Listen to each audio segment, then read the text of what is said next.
Hello, welcome back to another video.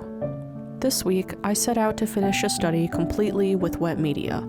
Along the way, I started learning some new techniques, talked about my process, and reflected on how I've improved these last 6 months. Let's get started. The supplies I used include Arch's hot press watercolor paper, Daniel Smith's watercolor essential set, and Dr. P.H. Martin's pen white ink. Like always, the first step was to transfer the sketch onto the Arch's paper using a light box. This step didn't change, and I still use Polychromos pencils from the 12 pencil set for the lines. I don't try to capture every detail, but I make sure I accurately map out important landmarks, like the facial features and edges of forms.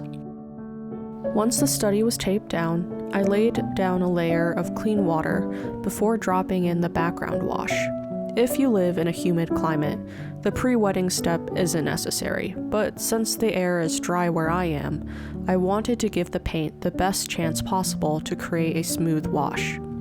When the background was dry, I added in the skin highlight color, which was a diluted mixture of Pyrrole Scarlet, New Gamboge, and a touch of Phthalo Blue. Even though it took less than a minute to lay down this wash, there were already backruns and hard edges forming. I worried that I wouldn't be able to complete the study with only watercolor, but I kept on going. The hair base layer thankfully went better. At some point, I realized that some of the splotchy issues I've had might be due to careless brush strokes.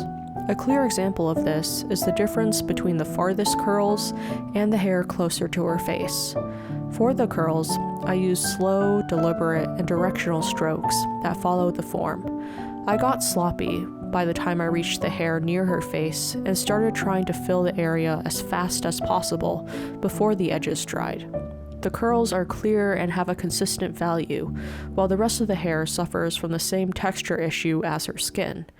I think this is a sign I need to slow down and carefully consider my brush marks in the future. This might also be a sign I need to use larger brushes for larger areas, so I don't feel as rushed to fill in an area before hard edges form. Anyway, the rest of the base layer went as expected. I wasn't really worried until I started with a shadow pass. This is historically where things start to go wrong for me. Keeping the newfound knowledge about brush strokes in mind, I use large, careful strokes to fill in the shadows along the left side of her body.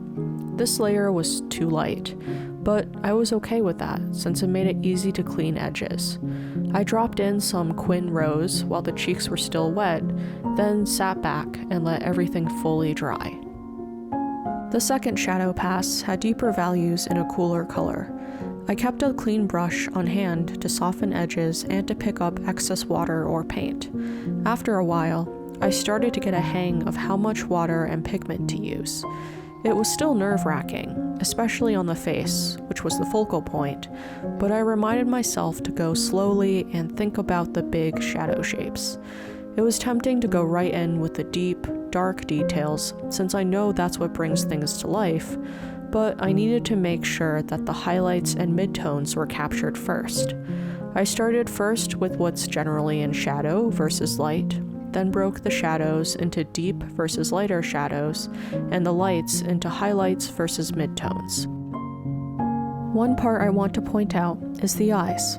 Here, I used a cool blue for the shadows. When we're children, we learn that we have eye whites, irises, and pupils, but the whites are rarely actually white. Instead, they often include shadows from the lids, lashes, and general shape of the eye itself. That tip aside, once the second shadow pass was dry, I took a deep breath and went in with the third.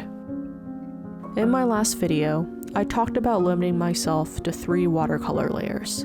This time, I didn't do that, since everything was going to be fully rendered using watercolor. I also wanted the flexibility of more layers to slowly inch my way towards the deepest shadows. Since you can only work light to dark in watercolor, shadow placement and depth becomes even more important. I saved the shadows that defined her eyes and nose for this layer. Part of this was because these are smaller shadows, and part of it was just emotion. I wanted to slowly ease myself into rendering detailed and important areas on the face until I was sure I had a handle on how the paint and paper reacted on that given day. Adding the hair shadows marked the transition into the finer details. I kept in mind the way the curls fell and how the hair created volume as I painted. Since I was more deliberate, this layer turned out much better compared to the first pass.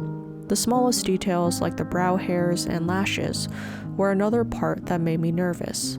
Normally, I would render these with color pencil, since I have much more control with that medium. This time, I broke out some tiny tipped brushes made for painting miniatures, held my breath, and made quick, short strokes. The smallest brush I used before this study was a size 6 round, which felt massive in comparison to this one. Even still, it was small enough to render her pupils, nostril, and corners of her mouth. Back in December, I definitely wouldn't have been able to do this with a brush. It takes time to train your muscles and coordination, and I'm glad things are finally beginning to pay off. If I left things as they were at this point, it would have been an entirely watercolor study, but I couldn't resist using some white ink.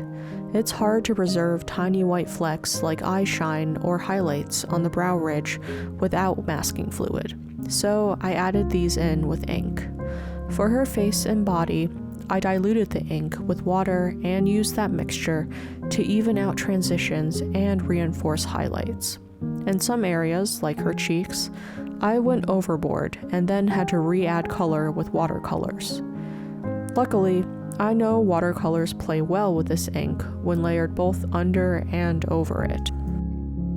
The final step was to prop the study up and finish the details. Instead of using pencils, I used my number 6 round brush.